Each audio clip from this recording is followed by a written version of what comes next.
At my parents' anniversary party, they sat me in the garage. My mom said, "It's just for extended family." Yet everyone else had a seat, even my cousin who once stole from them. So I grabbed my gift, turned around, and said, "Extend this." That's when my dad ran after me in front of everyone. There are moments in life that hit you like a punch to the gut, moments that shatter every illusion you've ever held dear. For me, it was being banished to a cold, oil-stained garage at my parents' own anniversary party, simply because I dared to be their unacceptable son. And that day I finally stood up for myself in front of everyone with 3 simple, explosive words: extend this. Hi, I'm Brandon, and I'm 32.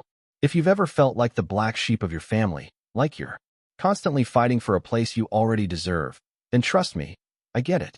Growing up in suburban Boston, we were the picture-perfect American family. My dad, Thomas, a high-flying investment banker, worked nonstop, but always made it home for those iconic Sunday dinners.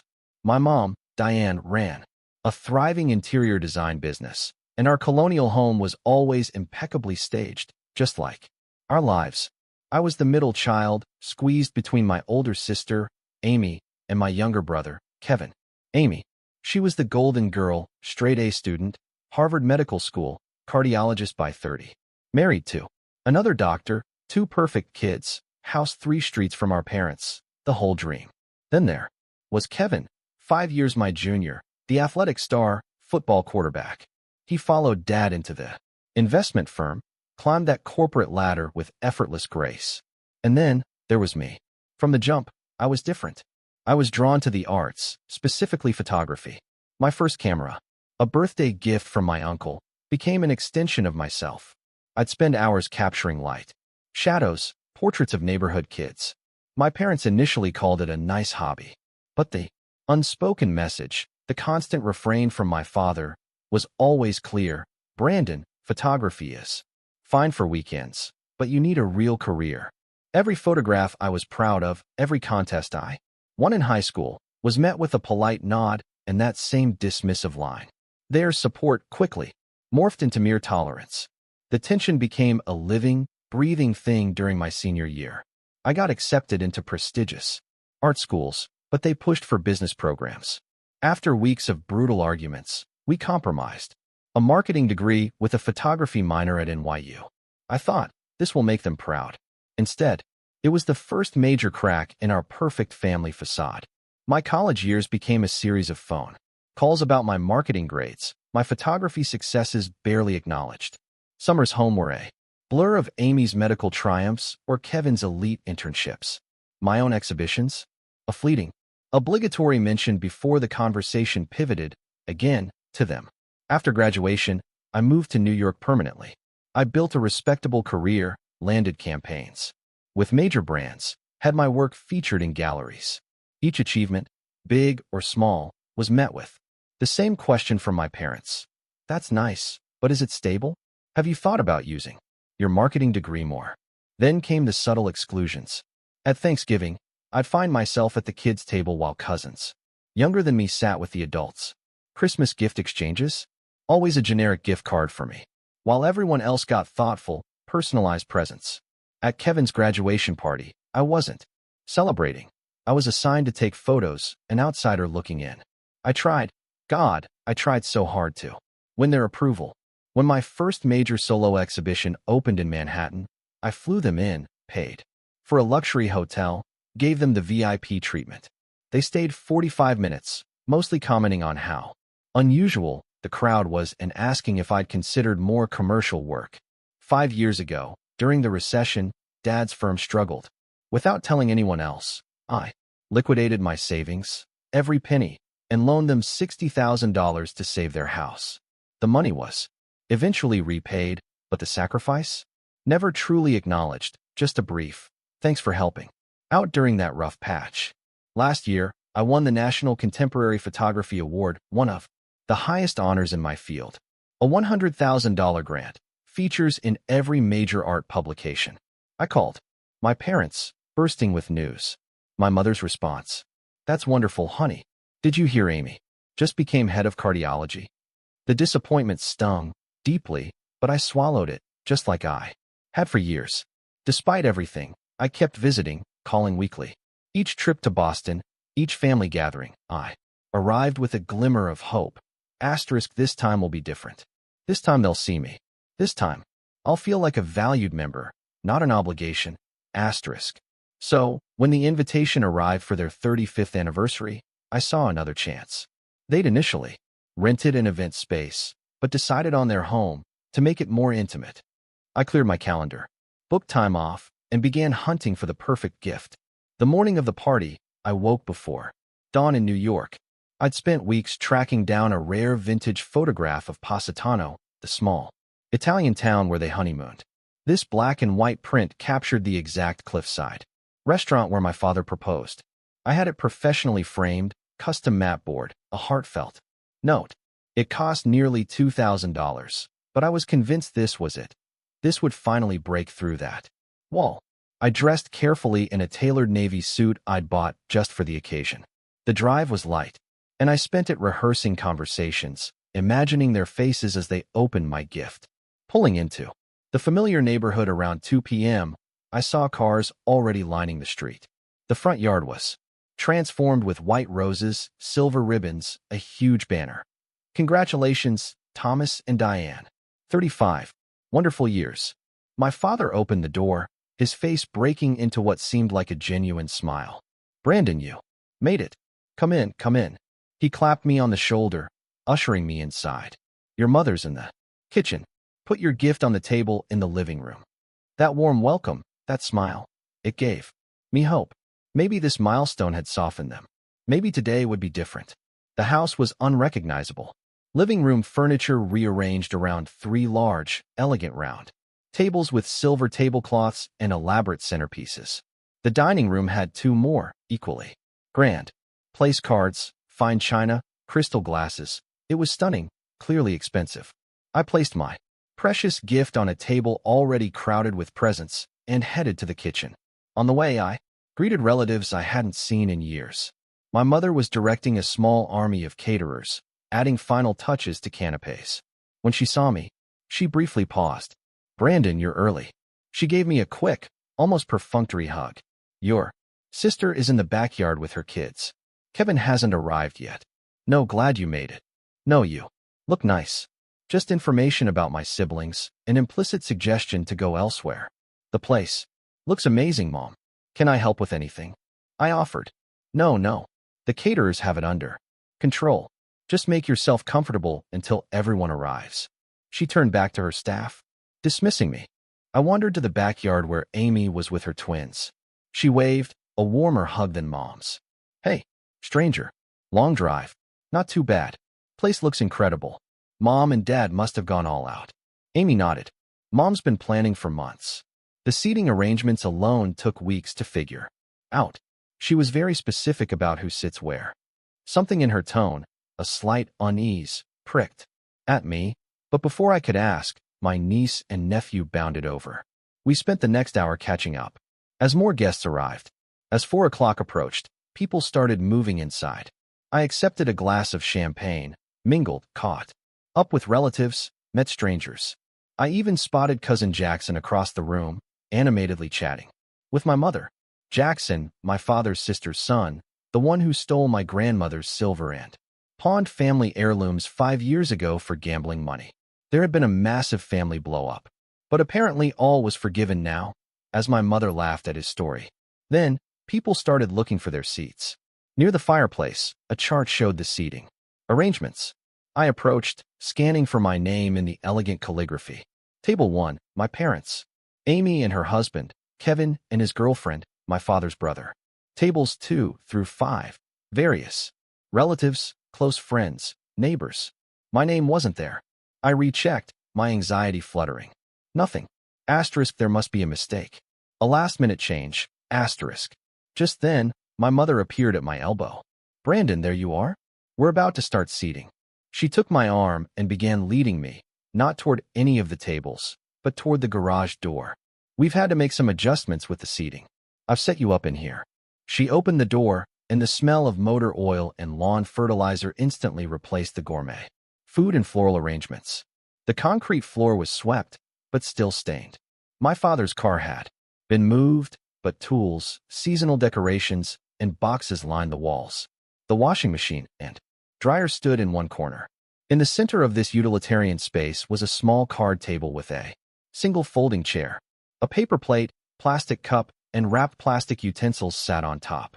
No tablecloth, no centerpiece, no place card. Just the bare minimum. We ran out of space in the main area, my mother explained, straightening the paper plate. It's just for extended family anyway. The important thing is that you're here to celebrate with us. I stood frozen. Extended family? I was their son. Their literal immediate family. I'm sure it's only for the meal, she continued, filling the silence. You can join everyone for the toasts and cake afterward. She patted my arm and turned to leave. Oh, we're serving the main course in about 20 minutes. The servers know to bring you a plate out here. The door closed behind her. I remained standing, staring at that folding chair. Through the small window in the garage door, I could see into the dining room. Guests were taking their seats. Cousin Jackson, the thief, was being seated at table 2, a linen napkin placed in his lap by a server. The neighbors, who'd only moved in 2 years ago, were at table 3. My mother's yoga instructor, a woman I'd never met, was shown to a seat at table 4. I sat down heavily on the folding chair, the metal cold even through my suit pants. The contrast was so stark, so undeniable, I couldn't even pretend this was normal. This wasn't about space constraints. This was a message, clear as day: you don't belong with the rest of us. The garage door opened again, and a server appeared with a paper plate containing significantly smaller portions than I'd glimpsed inside. He placed it awkwardly on the card table, mumbled, "Enjoy your meal," and retreated quickly, clearly uncomfortable. As I stared at the cooling food, a memory surfaced: my high school graduation party. I'd been repeatedly pulled away to take photos, fetch supplies, help in the kitchen. By the time I finally sat down, the food was gone, and the celebration had moved on without me. I'd dismissed it as poor planning then. Now, I recognized it as part of a pattern. Through the window, I watched my family laughing, clinking crystal glasses, enjoying the gourmet meal. My father stood to make a toast. Everyone raised their crystal glasses. In the garage, I had a plastic cup of lukewarm water. I strained to hear through the door, catching fragments about family, bonds, and treasured memories. Then I heard my name. "Where's Brandon? I haven't seen him since the beginning of the party." My mother's reply floated through clearly. "Oh, you know Brandon. Always a bit difficult to accommodate. He's particular about his space." My father added something I couldn't quite catch, followed by laughter. Then my sister's voice, sounding slightly uncomfortable: "He's actually in the garage." More muffled conversation followed, but I had heard enough. The plate of food remained untouched. For years, I had made excuses for their behavior, always assuming the problem must be with me, that I wasn't trying hard enough, wasn't successful enough in ways they valued, wasn't making enough effort to fit into their world. Through the window, I watched Jackson accept a second serving of prime rib on his china plate. Jackson, who had stolen from our grandmother, broken her heart in her final years. Jackson, who had never apologized or made restitution. Jackson, who fit their image of family better than their own son. It was in that moment, sitting on a folding chair in a garage while my parents celebrated 35 years of marriage with everyone but me, that something finally broke. Not my heart, which had been breaking in small pieces for years. What broke was my willingness to accept this treatment any longer. I sat in that garage for exactly 7 minutes, watching the secondhand tick on my watch.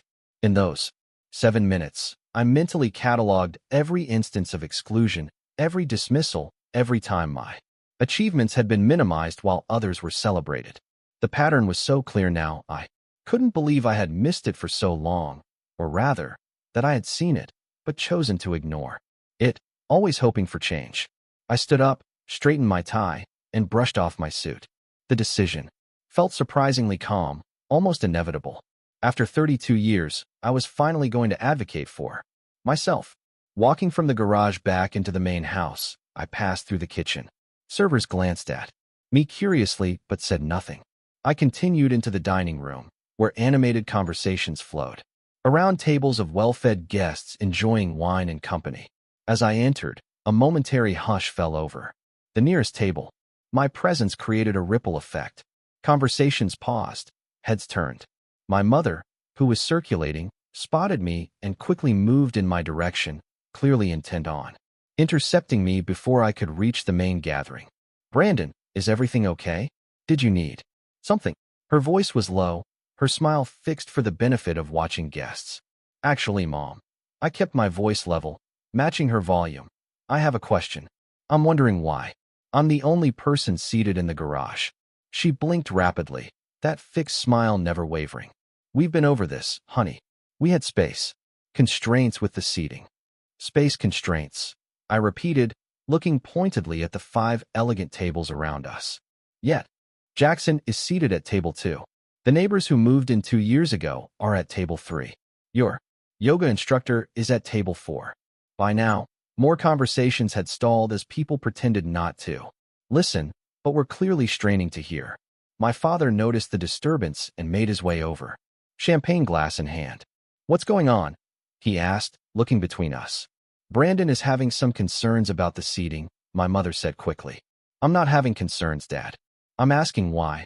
As your son, I'm eating off a paper plate in the garage while distant acquaintances enjoy china and crystal in here." My father's expression hardened. "Now is not the time, Brandon. We've made accommodations for everyone as best we could. If you have issues with the arrangements, we can discuss them tomorrow." "Accommodations?" I felt a calm clarity I had never experienced before. "Let's talk about accommodations. When I graduated college with honors, you accommodated me by focusing the entire dinner conversation on Amy's medical school acceptance. When I won my first national photography award, you accommodated me by changing the subject to Kevin's promotion. When I loaned you $60,000 during the recession, which neither Amy nor Kevin were in a position to do, by the way, you accommodated me by barely acknowledging it ever happened." A complete silence had fallen over the nearby tables. My mother's fixed smile had vanished, replaced by a look of mortification. My father's face had turned an alarming shade of red. "Brandon, you're making a scene," he hissed. "This is our anniversary celebration." "Yes, it is. 35 years of marriage and raising 3 children, only 2 of whom apparently deserve a seat at the table." I turned slightly, addressing not just my parents, but the gathered guests. "For anyone wondering, I've been seated in the garage. Not because there's no room, as you can all see, there's plenty of space. Not because I arrived late. I was here 2 hours early to help set up. But because in this family, some people matter and some don't." Amy had now risen from her seat, her expression a mixture of shock and what might have been dawning recognition. Kevin looked deeply uncomfortable, staring at his plate. "Brandon, please," my mother said, reaching for my arm. "You're embarrassing yourself." I stepped back from her touch. "No, Mom. For the first time in my life, I'm not embarrassing myself. I'm standing up for myself. There's a difference." I walked through the silent room to the gift table where my carefully wrapped present sat. Picking it up, I turned back to face my parents, who stood frozen in the center of the room. "I spent weeks finding the perfect gift for you. It's a rare print of Positano, specifically the restaurant where Dad proposed. The photographer died last year, making this one of the few remaining original prints." I paused, looking around at the gathering of people who had been deemed more important than me. "But I've realized something today. You can't claim to celebrate 35 years of family while excluding 1/3 of that family." I extended the gift slightly, then pulled it back. "You said the garage was for extended family. Well, here's something to extend." I tucked the package under my arm, turned toward the door, and clearly enunciated, "Extend this." The collective gasp was audible as I walked toward the front door. I had made it halfway down the front path when I heard the door slam open behind me. "Brandon," my father's voice boomed across the yard. "Get back here right now." I continued walking toward my car. "Don't you dare walk away from your mother and me. Not after everything we've done for you." I turned then, aware that we had an audience. Several guests had moved to the windows, and a few had even stepped onto the porch to witness the confrontation. "What exactly have you done for me, Dad?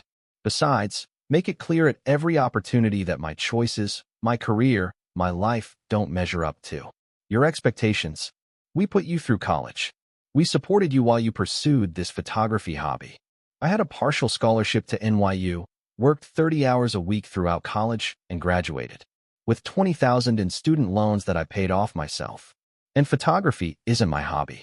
It's my career, a successful one that you've never once shown genuine interest in. My father stepped closer, lowering his voice, though still clearly audible. You've always been so sensitive, so quick to take offense. We've walked on eggshells around you for years. If asking to be treated with the same respect as everyone else makes me sensitive, then yes, I guess I am. I unlock my car door. Enjoy the rest of your anniversary. I won't be back to ruin any more family gatherings. If you leave now, Brandon, he didn't finish the threat, but the implication was clear. If I leave now, what? You'll exclude me from family events? Seat me in the garage? Ignore my accomplishments? Treat me as less important than a cousin who stole from you? What exactly would change, Dad? For once in his life, my father seemed at a loss for words. Behind him on the porch, I spotted Amy pushing through the cluster of onlookers. She called out my name, but I had already slid into the driver's seat. As I pulled away from the curb, I caught a final glimpse in my rearview mirror, my father standing rigid in the middle of the front yard. My mother now beside him, one hand covering her mouth. Amy hurrying down the path towards them. The perfect family portrait, -1. Member. Music becomes somber, reflective. The first hour of the drive back to New York passed in a blur. My hands gripped the steering wheel so tightly my knuckles turned white. I barely registered the familiar highways.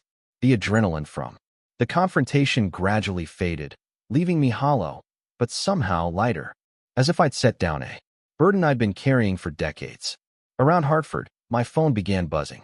I ignored it until I stopped for gas, then scrolled through the notifications. 6 missed calls from Amy, 3 from Kevin, and 1 from my father. Text messages from various relatives expressing either concern or disapproval. One from my aunt was particularly cutting. Your behavior was inexcusable. Your parents deserve an apology. I silenced my phone and continued driving, arriving at my apartment just after 9. The city lights and familiar sounds of Manhattan traffic felt comforting after the emotional turbulence. My neighbor, Trevor, spotted me unloading my overnight bag. Thought you were in Boston. Until tomorrow? Change of plans. I replied, not ready to discuss it. Well, Julia and I are having a few friends over for drinks if you want to join once you've settled in. Trevor and Julia, the couple across the hall, were close friends, creative professionals like me. They understood the value of artistic careers in ways my family never had. An hour later, showered and in comfortable clothes, I found myself on their couch with a much-needed whiskey, finally telling the story. The garage? They seated you in the garage. Julia's indignation was incredibly validating. While everyone else was inside. That's beyond insulting. Trevor shook his head. Man, I'm sorry. That's messed up. The craziest part is that until today, I would have found a way to excuse it, I admitted. I've been making excuses for them my entire life. Their other friends arrived, and though I initially planned to leave, Julia insisted I stay. You shouldn't be alone tonight. Besides, we're all artists. Here, we all have stories about families who don't understand our choices. The evening turned into an impromptu therapy session as everyone shared tales of familial disappointment and misunderstanding. By midnight, I felt less alone, though my situation still seemed extreme even in this company of misunderstood creatives. Back in my apartment, I finally checked my phone. Amy had left 3 voicemails, each progressively more concerned. I listened to the most recent. Brandon, please call me back. Things got really intense after you left. Mom locked herself in their bedroom. Dad's been pacing and muttering about ingratitude, and Kevin and I are trying to figure out what to do with 50 guests who don't know where to look. But that's not important. I'm worried about you. What happened today wasn't right. Call me, okay? I sent her a brief text. I'm home safe. Need space. We'll call tomorrow. Sleep didn't come easily that night.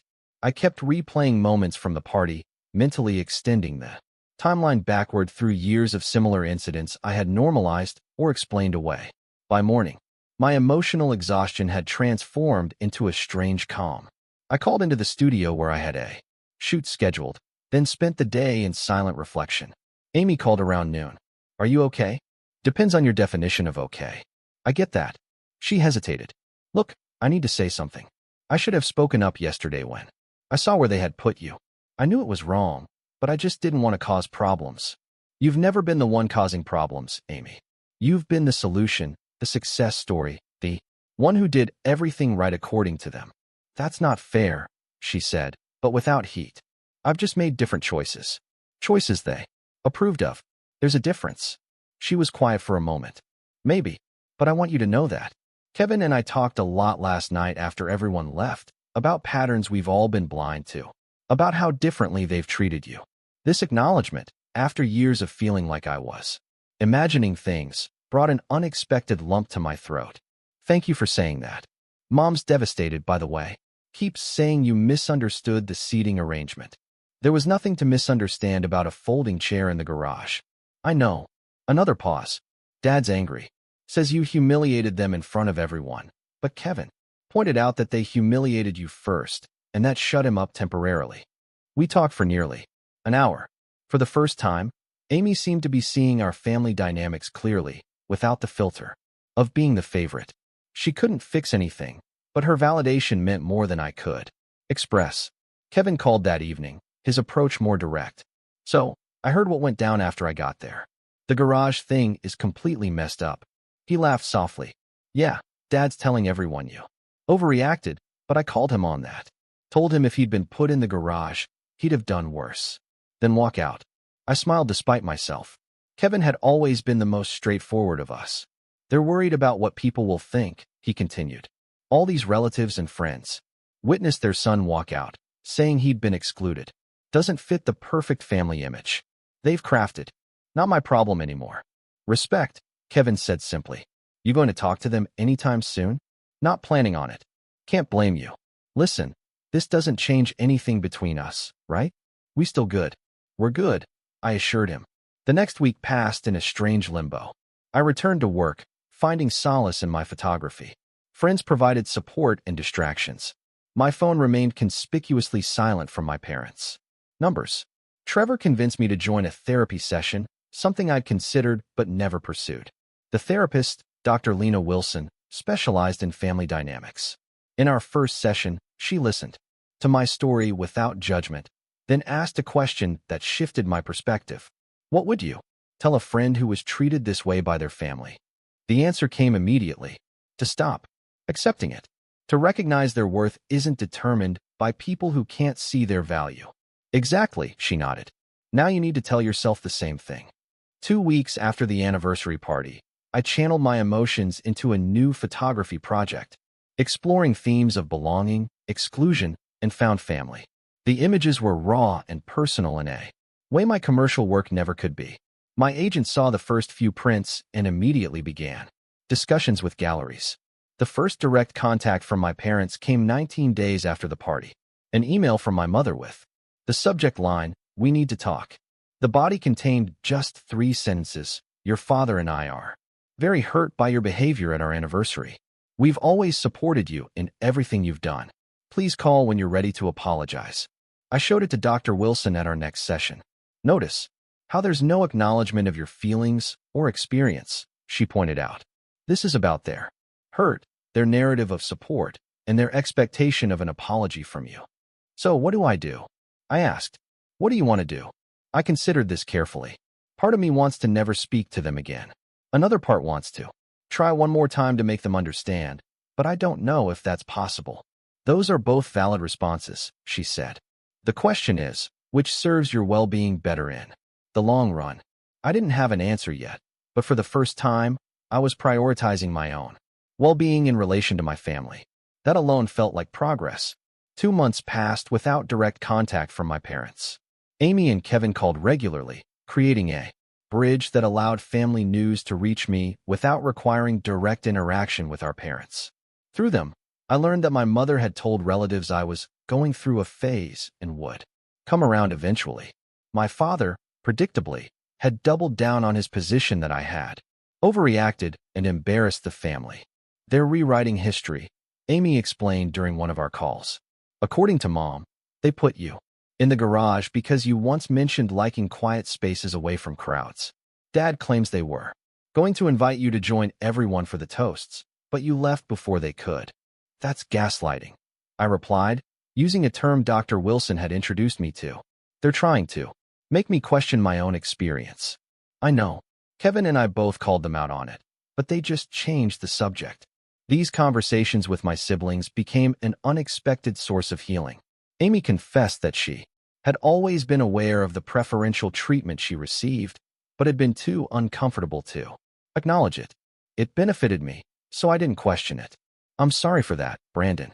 Kevin, despite his status as the athletic son who followed our father's career path, shared his own struggles with parental expectations. They boxed me into this finance career because it's what Dad wanted. I've never told anyone this, but I hate it. I've been taking night classes in architecture for the past year. These revelations transformed my understanding of our family. My siblings hadn't been co-conspirators in my exclusion. They had been navigating their own complicated relationships with our parents' expectations and conditional approval. During this period, other family members began reaching out directly. My grandmother, my mother's mother, called one afternoon. I need to tell you something, Brandon.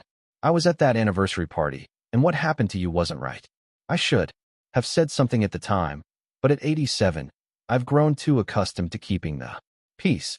Her acknowledgement brought tears to my eyes. Thank you for saying that, Grandma.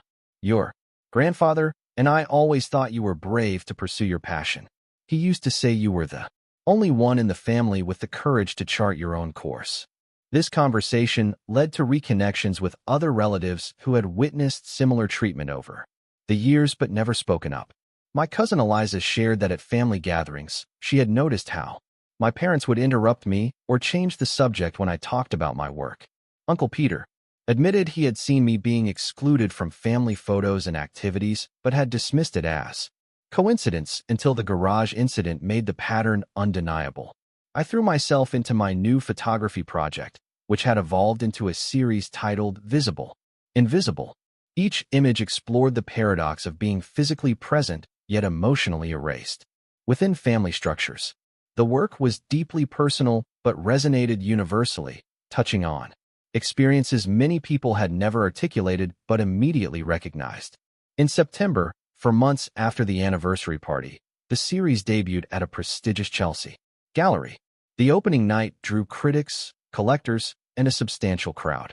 Trevor and Julia helped organize the event, ensuring everything was perfect. As I stood surrounded by friends and colleagues praising work that had emerged from my pain, I felt a profound shift in my sense of self-worth. Midway through the evening, my agent pulled me aside. The Times critic is here, and she's raving about the show, and that collector from San Francisco wants to discuss a commissioned series. The exhibition received glowing reviews, with the New York Times critic calling it a powerful exploration of familial alienation and the search for belonging. Sales exceeded expectations, and a museum in Chicago expressed interest in featuring the series the following year. This professional validation coincided with personal growth through continued therapy. Dr. Wilson helped me understand the concept of chosen family, the network of friends and supportive individuals who provide the unconditional acceptance that biological families sometimes cannot. Blood relationships come with pre-existing expectations and dynamics, she explained. Chosen family relationships are built on genuine connection and mutual respect from the beginning. I began to see how my friendships with Trevor and Julia, my relationship with my agent Rachel, who had believed in my vision for years, and the community of artists I had connected with in New York had become my chosen family. These relationships nourished me in ways my biological family never had, appreciating me for exactly who I was rather than measuring me against external standards. During this period, I also met Daniel, a literary editor who attended my exhibition opening. Our connection was immediate and unlike any relationship I had experienced before. He understood the complexities of creative careers and family disappointments, having navigated similar terrain with his own parents, who had never accepted his sexuality. They wanted a different son than the one they got, he told me on our third date. It took me years to realize that's their loss, not mine. 6 months after the anniversary party, I felt ready to consider how to proceed with my parents. The distance had provided clarity, and therapy had given me tools to establish healthier boundaries.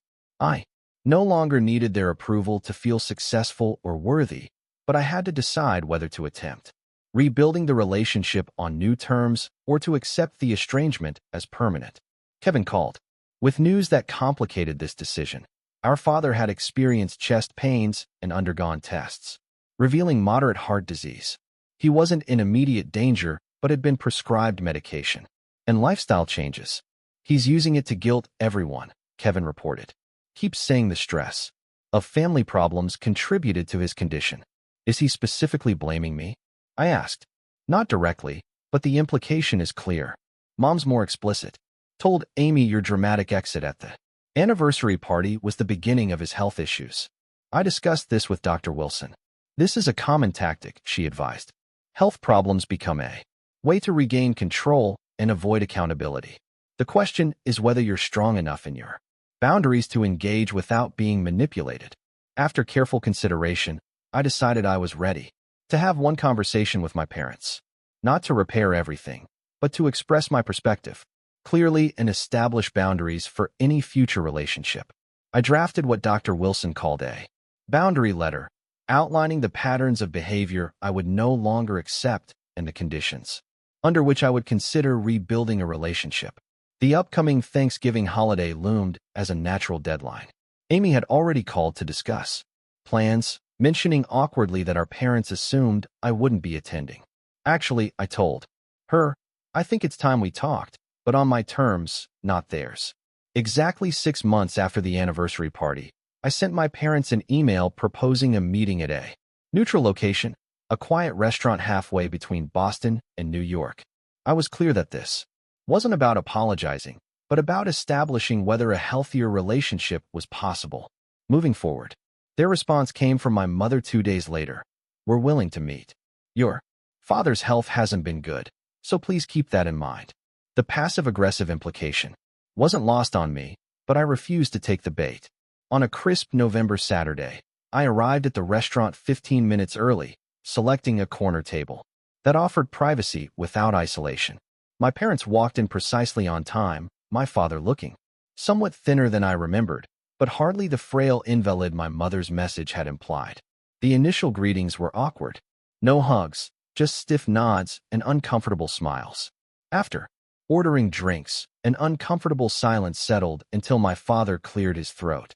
Your mother and I have been doing a lot of thinking since the incident at our anniversary. You mean since you seated me in the garage while everyone else was welcomed inside? I corrected. Calmly. My mother's lips tightened. Brandon, we've told you that wasn't our intention. We were trying to accommodate everyone and made what we now understand was a poor decision. It wasn't just a poor decision, Mom. It was the culmination of a lifetime of similar decisions that communicated where I stood in the family hierarchy. My father shifted uncomfortably. We've always supported you. Dad, please don't start with that. We're not here to debate whether my experiences are valid. They are. The question is whether you're willing to acknowledge the pattern and commit to changing it. This direct approach was new for me, and I could see it caught them off guard. My father, and used to being interrupted, frowned but remained silent. We've never meant to make you feel excluded, my mother said carefully. We've always wanted what's best for you. What you've wanted is for me to be different than I am, to make choices that align with your values and expectations regardless of my own passions and talents. My father sighed heavily. Brandon, every parent has hopes for their children. We invested in your education, supported your move to New York. Reluctantly, I interjected, and with constant reminders that you thought I was making a mistake. That's not support, Dad. That's conditional tolerance. The conversation continued in this vein. Through appetizers and main courses, my parents alternated between defensiveness and reluctant acknowledgement of specific incidents I brought up. My father grudgingly admitted that the garage seating had been inappropriate, though he maintained it wasn't intended as an insult. Whether you intended it or not, the impact was clear, I explained, and it reflected a pattern of behavior that has been consistent throughout my life. My mother, more perceptive than my father, eventually asked, "What do you want from us now, Brandon? Where do we go from here?" I had prepared for this question. I want a relationship based on mutual respect. That means acknowledging who I actually am, not who you wish I was. It means showing genuine interest in my career and life choices, even if they're different from what you would choose. It means treating me with the same consideration you show to Amy and Kevin. And if we can't meet these expectations, my father asked, a defensive edge in his voice, then we'll have a very limited relationship. I'm not willing to keep accepting the dynamic we've had for 32 years. The remainder of the meal was tense but productive. We established specific guidelines for communication moving forward, including regular video calls where they would ask about my work, without dismissive comments. I agreed to send updates about exhibitions and projects with the understanding that they would make an effort to engage meaningfully. As we prepared to leave, my mother asked hesitantly, "Will you come for Christmas?" "Not this year," I replied honestly. "I need more time, and we need to establish a healthier pattern before I'm ready for family gatherings." Instead of the guilt trip I expected, she simply nodded. "We understand. Maybe we could visit New York in January. See where you live. Maybe your studio." This small gesture, offering to enter my world rather than just expecting me to fit into theirs, felt like the first genuine step toward change. The holidays passed quietly. I spent Thanksgiving with Daniel and his friends, experiencing a celebration free from underlying tension and unspoken resentments. For Christmas, Trevor and Julia hosted a gathering of holiday orphans, friends who, for various reasons, weren't spending the day with biological family. In January, true to their word, my parents visited New York. The trip wasn't without awkward moments, but they made visible efforts to engage with my world. My father asked questions about my photography techniques without immediately pivoting to discussions of financial stability. My mother admitted she had researched my recent exhibition online and read the reviews. When they met Daniel, their initial discomfort was evident but not insurmountable. By the end of dinner, my father was discussing literature with him, finding unexpected common ground. Over the following months, our relationships slowly evolved. Some patterns were deeply ingrained and resurfaced periodically, requiring gentle but firm correction. Other aspects improved steadily, particularly after Amy and Kevin began reinforcing the new dynamic during their own interactions with our parents. Easter marked my first return to the family home. I brought Daniel, establishing clearly that we would be staying at a hotel rather than in my old bedroom. The gathering was smaller than the anniversary party, just immediate family and grandparents, but still a significant test of our new boundaries. The dinner table held place settings for everyone, with no one relegated to secondary spaces.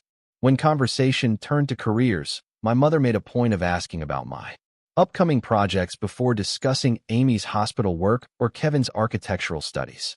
These small adjustments reflected conscious effort, even if they sometimes felt slightly forced. Not every family relationship was salvageable. My aunt, my father's sister, remained convinced I had overreacted at the anniversary party and continued to make passive-aggressive comments. Rather than engaging in conflict, I simply limited my interaction with her, a boundary that preserved my peace of mind. 1 year after the garage incident, my exhibition, Visible, Invisible, had traveled to 3 cities and established me as a significant voice in contemporary photography. I had moved in with Daniel, finding in our relationship the unconditional acceptance I had sought from my family for so long. My circle of chosen family had expanded through meaningful friendships and professional connections based on genuine mutual respect. My relationship with my parents would never be perfect. 30-plus years of established patterns couldn't be erased completely, and there were still moments of tension and misunderstanding. But the dynamic had fundamentally changed. I was no longer seeking their approval or accepting mistreatment, in hopes of eventually earning their respect. The most profound change wasn't in them, but in me. I had learned that self-worth must come from within, that standing up for yourself isn't selfish, but necessary, and that sometimes the hardest boundaries to establish are the ones that ultimately lead to healing.